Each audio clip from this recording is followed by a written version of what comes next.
Okay, last but definitely not least, the one and only Dr. Eric Johnson, Professor of Marketing and Director of the Center for Decision Sciences at Columbia Business School. Eric is a world-renowned expert on choice architecture, or the way that options are presented to consumers, and how that affects decision-making. And I bet you can't name a major media outlet that hasn't quoted his work. Eric. Thanks, Kevin. I'm going to do hopefully two things today. One is to actually convince you that you do not actually believe what you believe as strongly as you believe it. And the reason we do that is because it's going to be true of other people as well. So in this time we're thinking a lot about polarized people. You can't change their minds. I want to show that your minds can be changed very easily by the way I ask you questions. So what I want to talk about today is basically the big idea is that beliefs and preferences are often assembled.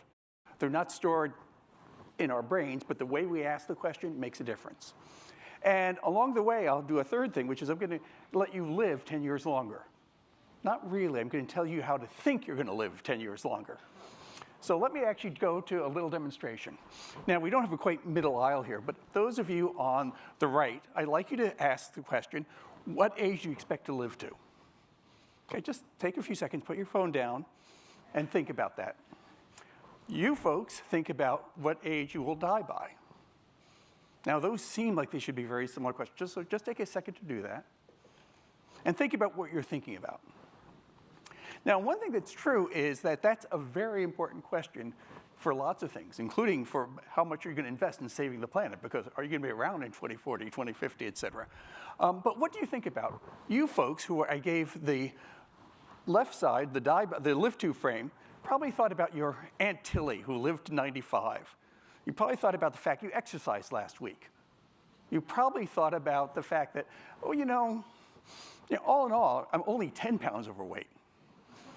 You, on the other hand, probably thought about your Uncle Mort, let's call him, who died at 65, the fact you smoked for 2 weeks in college, and the fact it's been a long time since you've exercised.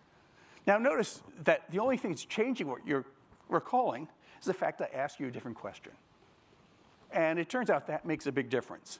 In standard economics, by the way, it's assumed you not only know the number, you know the distribution, and you use that to make all sorts of decisions.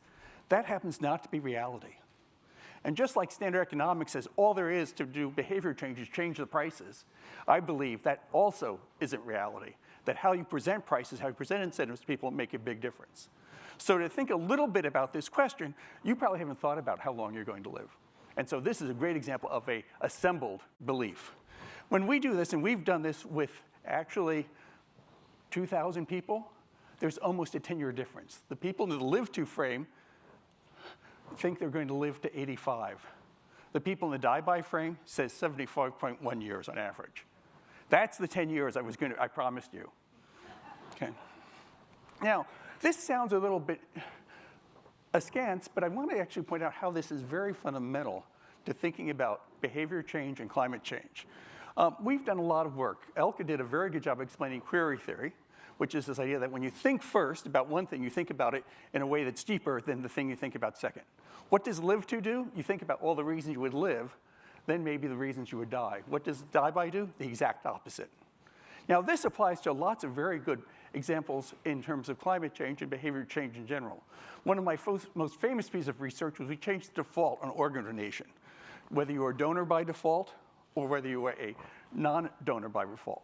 It turns out that's query theory, because when you are a donor by default, you think about all the great things about donating your organs. If you're not a donor by default, you think about awful things like what is going to happen to me when I die. Okay, so you can really change the order of queries very easily. I want to close by giving you two quick examples. We did some research where we asked people, Republicans, independents, and Democrats, what did you think about? Half the people got to see climate tax. The other half got to see carbon offset. We made it clear those are identical policies. Now, it turns out Democrats' tax was fine with them. But what's interesting is the Republicans reacted very strongly. They were twice as likely to endorse a carbon offset they would a carbon tax. And we actually asked people to type aloud when they're doing this. And I can't share you what some of the Republicans said about the tax. It's not suitable for work. But what is true is by changing the frame, calling it a carbon offset, we got twice as much endorsement. And it's not just questions, it's not just defaults. Those are two really important examples. But even today's weather makes a difference in how much you believe in global warming. So we've done now a couple dozen studies where you actually ask people, how serious is climate change? How much do you believe it's happening on days that are warmer than average or colder than average?